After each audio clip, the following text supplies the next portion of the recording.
नमस्ते, मेरा नाम चंद्रकांत गायकवाड़ है। I am a real estate consultant working in Pune since last 17 years. Presently, I am more focused on pre-launch residential or commercial projects in Pune South, East, and North. I have been noticing some of the things from the buyers. That is, when a buyer wants to book a flat, he tries to search the projects either on social media or print media or through referrals.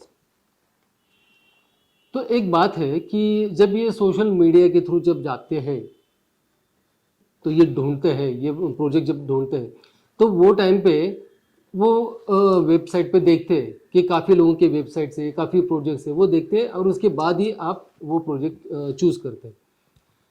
और choose करने के बाद आप जब कोई project को visit करते हैं तो वो टाइम पे काफ़ी बार आप नोटिस करते हैं कि आपने जो भी आप विजिट कर रहे हैं, you are doing it either directly or through the channel partners, और you can say they are the real estate consultant and the sophisticated and today's nomenclature you can say it is realtors.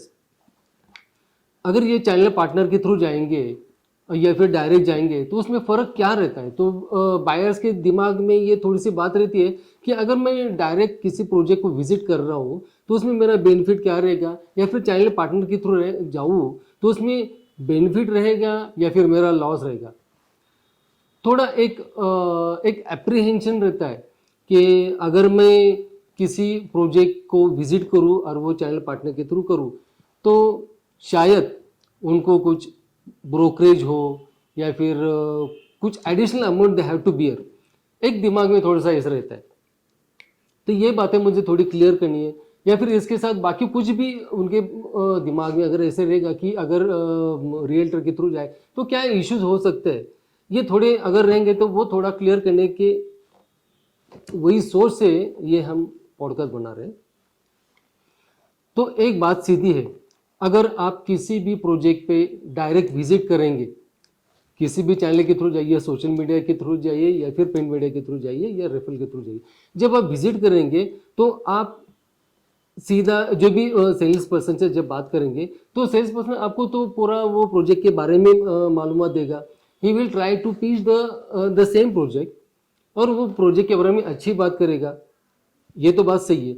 लेकिन जब आप किसी channel partner के through जाते हैं तो आपको एक बात तो सही है कि जो चैनल पार्टनर आपसे बात करता है वो आपको पूरी इन्फॉर्मेशन देता है। You get prepared for that and after getting prepared for the to see that project then only you visit it. इसमें फ़ायदा एक रहता है कि चैनल पार्टनर जब आपको लेके आता है तो आपको पूरा इन्फॉर्मेशन देता है और इन्फॉर्मेशन मिलने के बाद ही आप ये प्रोजेक्ट विजिट करते हैं। जब डायरेक्ट रहता है तो वो टाइम पे सेल्स में जो भी बोलेगा वो तो आपको सुनना है, वही सुन के आप वो विश्वास करना है या फिर जो भी नेगोशिएशन करना है, जो भी बातें रहेगी वो आपको खुद को ही करना है। लेकिन जब when a channel partner or a realtor is involved, so many other things are there. इसके पहले और कुछ डिटेल में बात करें, मुझे लगता है कि चैनल पार्टनर्स और रियल्टर्स इनके बारे में जो सोच है तो वो थोड़ी सी पहले जो थी और आज है उसमें थोड़ा सा फ़र्क है। तो वो फ़र्क कैसा है कि 1 मई 2017 से रेरा इम्प्लीमेंट हुआ और जब से रेरा इम्प्लीमेंट हुआ है तो रेरा के पहले जो भी सिचुएशन थी while doing a business through और डीलिंग थ्रू ए ब्रोकर, जो पहले की बात थी और जो भी रियल एस्टेट में जो भी बातें थी उसमें काफ़ी लैकनास थे और वो लैकनास निकालने के लिए ही रेरा फॉर्म हुआ। और रेरा फॉर्म होने के बाद काफ़ी चेंजेस हो गए। इसमें एक बहुत ही इम्पोर्टेंट चीज़ ये है कि रियल एस्टेट कंसल्टेंट और रियल्टर और चैनल पार्टनर जो भी रहते हैं उनको रेरा का प्रॉपर रजिस्ट्रेशन करना पड़ता है। और ये रजिस्ट्रेशन सिर्फ रजिस्टर करके चलता नहीं है, तो उसके साथ उनको एक एग्ज़ाम देना पड़ता है। ये एग्ज़ाम देने के बाद जब आप ये एग्ज़ाम देंगे तब जाके आपका रेरा सर्टिफिकेट वैलिड होता है। और वो कोई इजी एग्ज़ाम नहीं रहता। जो भी जिन लोगों ने भी पहले एग्ज़ाम बिजनेस किया है तो उन्होंने अगर ये सोचा रहेगा कि मेरे लिए एग्ज़ाम इजी है, तो ऐसा नहीं है। ये एग्ज़ाम में काफ़ी लीगल पॉइंट्स है, काफ़ी नई नई बातें हैं, और वो जो भी सोच रहे, वो जो भी सोचा है, वो पूरा बायर्स के हिसाब से ही देखा है। सिर्फ बायर ही ना है, जितने भी उसमें लोग इन्वॉल्व है, सभी के बारे में, जैसे उसमें रियल एस्टेट कंसल्टेंट रहेगा, डेवलपर रहेगा और बायर रहेगा, तीनों के बारे में सोचा है। लेकिन काफ़ी बातें बायर के बेनिफिट में। तो रेरा आने के बाद काफ़ी रियल एस्टेट में चेंजेस हो गए। रियल्टर्स अभी जो भी प्रोजेक्ट के ऊपर काम करते हैं, तो वो कस्टमर तक पहुंचाते हैं। तो जब भी बायर कोई फ्लैट लेने के बारे में सोचता है, तो ही आइदर विजिट्स सोशल मीडिया और अदर चैनल। जब वो सोशल मीडिया को विजिट करता है, तो जो भी वेबसाइट्स वो देखता है, या फिर फेसबुक देखता है, या फिर इंस्टाग्राम जो देखता है, तो ये उनके तक कैसे पहुंचता है? डेवलपर तो खुद का कैंपेन करता ही है, तो लेकिन चैनल पार्टनर उसके साथ काम करते हैं, और एक चैनल पार्टनर नहीं, एक प्रोजेक्ट पे काफ़ी चैनल पार्टनर्स काम करते हैं। हो सकता है वो 200, 300, 400, 500 इतने लोग जब वो काम करते हैं, उतना सोशल मीडिया पे जब वो इन्वेस्ट करते हैं, और इन्वेस्टमेंट में छोटी अमाउंट नहीं रहती। अगर ये गूगल एडवर्ड्स करेंगे, पीपीसी कैंपेन्स करेंगे, ये एफबी कैंपेन करेंगे, क्या इंस्टा करेंगे, एसईओ करेंगे, जितना भी करेंगे उसमें खर्चा बहुत आता है। बहुत यानी कि कोई प्रोजेक्ट पे तो उनको लाखों में खर्चा आता है। अगर वो 4 प्रोजेक्ट पे काम कर रहे हैं, हर प्रोजेक्ट पे अगर 1 लाख रुपए खर्चा करेगा, तो 4 से 5 लाख रुपए वो मंथली इन्वेस्ट करता है, तब जाके वो प्रोजेक्ट वहाँ पे पिच कर सकता है, तब जाके वो कोई तो बायर उनके पास आता है। अब जनरली उनके पास ये पीपीसी और गूगल कैंपेन्स के थ्रू जब भी कोई आते हैं, तो उसका खर्चा भी काफ़ी आता है। तो अंदाज़ा अगर देखा जाए तो 1000 to 2000 रुपीज़ पर लीड ये उनका कॉस्ट जाता है। और इतना खर्च करने के बाद भी जब कस्टमर को वो कांटेक्ट करता है, कस्टमर को उनको कन्विंस करना पड़ता है। पूरा कन्विंस करने के बाद उनको प्रोजेक्ट अच्छा लगा, तो उसके बाद उनको विजिट करना है, और विजिट करने के बाद उनको अच्छा लगा तो ही वो उसका वो पेमेंट करेंगे। तो वो इतना ईजी भी टास्क नहीं है। बिल्डर कोई भी बायर अगर कोई भी बायर जब सोचता है कि why should I go through a channel partner और ब्रोकर, तो उनके दिल में ये एक सोच रहती है कि अगर मैं चैनल पार्टनर के थ्रू जाऊँ तो मुझे खर्चा ज़्यादा आएगा, मुझे तो पैसा देना पड़ेगा, मुझे या तो ब्रोकरेज देना पड़ेगा, या फिर वो अगर ये ब्रोकरेज डेवलपर से ले रहा है तो उतना पैसा मेरा ही जा रहा है, और इसके बदले में अगर मैं डायरेक्ट बिल्डर से बात करूँ, डेवलपर से बात करूँ, अगर सेल्स डिपार्टमेंट से बात करूँ, तो मुझे अच्छा प्राइस मिल सकता है। लेकिन एक बात एकदम पक्का है कि जब भी कोई ब्रोकर बायर से बात करता है, उनको लेके जाता है, तो वो इतना इजी प्रोसेस भी तो नहीं है। उनका खर्चा लाखों में खर्चा तो है, उनके ऑफिस ओवरेज भी रहते हैं, ये सब पकड़ने के बाद उनको खर्चा काफ़ी तगड़ा आता है।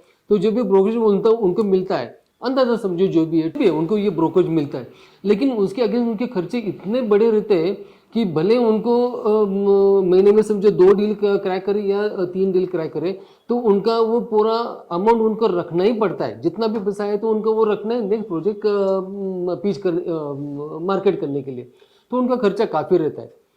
तो एक बात तो सीधी सी है कि ब्रोकर जो भी काम करता है तो उनको पैसा लाखों में डालना पड़ता है, और इजीली कस्टमर उनको मिलते नहीं है। दूसरी बात है कि जो भी बायर्स है उनको कोई भी ब्रोकरेज देने की ज़रूरत नहीं पड़ती है, उनको कोई वो टेंशन भी नहीं है।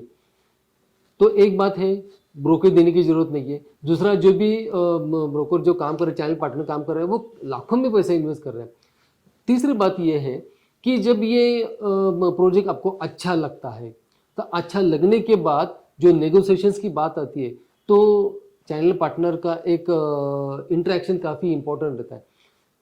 जो भी चैनल पार्टनर ये रियल्टर जो भी करते हैं, तो प्रोजेक्ट में एक यूनिट ने सेल करते, वो काफ़ी यूनिट सेल करते, और एक के साथ वो काफ़ी प्रोजेक्ट पे काम करते। तो उनको पता रहता है कि ये प्रोजेक्ट पे मैं डील कर रहा हूँ, तो इसके पहले का डील मैंने कितने में क्रैक किया, या फिर इसके पहले की जो भी डील्स क्रैक हो गए उसमें कितने डील में ये प्राइस में डील क्रैक हुआ, तो उनका एक अंदाज़ा रहता है। तो while they sit for the negotiations, तो वो टाइम पे अगर आप if you take the help of a channel partner or broker, then definitely you will be benefited, क्योंकि वो उतना वहाँ पे कोशिश करता ही है कि आपको अच्छा से अच्छा रेट मिले, और वो मिला के देता ही है। तो ये एक बात है कि चैनल पार्टनर आपको अच्छा डील करके दे सकता है, ब्रोकरेज भी नहीं लेते हैं। अभी तीसरी बात ये है कि किसी भी प्रोजेक्ट पे आप जाएंगे तो सीधी सी बात है कि जो भी सेल्समैन रहेगा वहाँ का, जो भी सेल्स स्टाफ रहेगा, वो उनके प्रोजेक्ट के बारे में, अच्छाई के बारे में बोल सकता है, लेकिन उसके बारे में तो वो शायद ही बोलेगा।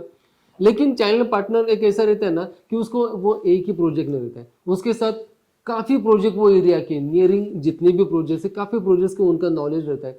और जो भी प्रोजेक्ट पे काम करता है तो डेवलपर को पता है कि उनको चैनल पार्टनर चाहिए, उनके साथ मिलकर काम करना है, तो वो भी वो प्रोजेक्ट सेल करता है, ये भी प्रोजेक्ट सेल करता है, सेल ही करना है, इसके साथ वो बाकी प्रोजेक्ट पे भी काम करता है। बायर को वो ये बेनिफिट देता है कि अगर आपको ये प्रोजेक्ट में कुछ इश्यूज लगते हैं, कुछ प्रॉब्लम लगता है, कुछ आपके रिक्वायरमेंट के हिसाब से वो फिट नहीं हो रहा है, तो बाकी सिमिलर प्रोजेक्ट्स उनको बोलता है। ये बोलने के बाद उनको वहाँ पे जाके दिखाना, ट्रांसपोर्ट अरेंजमेंट करना, वहाँ पे जो भी विजिट अरेंज करना, बाकी सब बात करता है। जितना वो डील तक करने की बात है वो सब चैनल पार्टनर करता है। तो चैनल पार्टनर होने के आपको जो भी मैंने बोले ये जितने भी ये फ़ायदे हैं, ना तो ब्रोकरेज लेता है, खुद का पैसा भी डालता है, ऑफिस ओवरहेड भी रखता, वो बियर करता है, पूरा खर्च करने के बाद विजिबिलिटी ज़्यादा प्रोजेक्ट के लाता है, उसके बाद आपको ऑप्शंस भी देता है, और इसके अगेंस्ट जो भी पैसा मिल, जो भी कंसल्टेशन चार्ज है ना, वो बायर को देना ही नहीं है, वो जो भी देता है वो डेवलपर ही देता है। अभी काफ़ी लोगों के दिमाग में ये बात पक्का आती रहेगी, भले वो मुझसे पैसा ना ले, डेवलपर से लेंगे तो ये पैसा मेरे लिए तो वो नुकसान ही है। लेकिन एक फैक्ट ये है, कोई भी प्रोजेक्ट डेवलपर जब मार्केट में लाता है तो he has to sell it, और वो प्रोजेक्ट सेल करने के लिए उसको एक मार्केटिंग और सेल्स कॉस्ट एक उनको रखनी पड़ती है। और उसका एक अंदाज़ अगर देखा जाए तो 5 to 7% of the total project cost he has to keep it for sales and marketing expenses. अगर 5 से 7% वो प्रोजेक्ट के 5 to 7% अगर वो इन्वेस्ट करता है ये सेल्स एंड मार्केटिंग में, तो अगर वो चैनल पार्टनर के थ्रू जाएगा तो उनको कितना देना है? हार्डली 2%, 2.5% और ए लिटिल बिट मोर।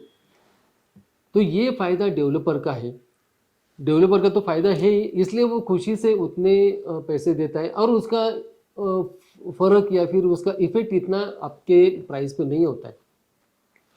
और एक बात है कि कोई भी डेवलपर जब ये प्रोजेक्ट चैनल पार्टनर के थ्रू जब ये प्रमोट करता है, तो चैनल पार्टनर एक नहीं 100, 150, 200, 300 इतने काम करते, जी जान लगा के काम करते, और ये करते ये प्रोजेक्ट जब वो प्रमोट करते हैं तो at the time of in the pre launch stage only they give the prepaid customers, and at the time of launch you can expect 30 to 40% bookings. काफ़ी जगह अगर आप देखेंगे ना तो लॉन्च हो गया और काफ़ी दिन में प्रोजेक्ट सोल्ड हो गया। तो ये भी बात है, और ये क्यों होता है? ये होता है क्योंकि चैनल पार्टनर उतने एफर्ट्स लेता है, और प्रोजेक्ट जल्दी खत्म हो गया, जल्दी उसका सेल हो गया, तो सीधी सी बात है कि डेवलपर को उतना खर्चा भी कम हो गया, और जितना खर्चा उसका कम हुआ है तो वो बेनिफिट वो after all he will be passing it on to the buyers. तो ये भी फायदा है कि प्रोजेक्ट जल्दी भी होता है, सेल जल्दी होता है, किधर रुकने का भी इतना चांस नहीं क्योंकि सेल फास्ट कर रहा है। ये बातें चैनल पार्टनर के थ्रू है। तो अपने समझा रहेगा कि रेरा के बाद जो भी रियल्टर्स इसमें काम कर रहे, they are quite qualified, professional, और यू कैन रिलाई ऑन। तो ये जो भी आपने देखा रहेंगे, ये जो भी रियल एस्टेट कंसल्टेंट है जो भी काम कर रहे एकदम प्रोफेशनली काम कर रहे, और रेरा के साथ ही काम कर रहे। रेरा उनकी रेरा रजिस्टर्ड ये सब ब्रोकर थे। रेरा रजिस्ट्रेशन रीसेल के लिए तो अप्लाइड नहीं है, रीसेल में शायद आपको कुछ इश्यूज हो सकते हैं, लेकिन प्राइमरी मार्केट में जो भी चैनल पार्टनर और रियल्टर के थ्रू आप काम कर रहे, ये सभी professional, well educated, and they are quite ready to give you the best service and enable the best negotiations part. Now we can say channel partners are the best catalyst in your overall deal process in buying any commercial or residential property. Thank you.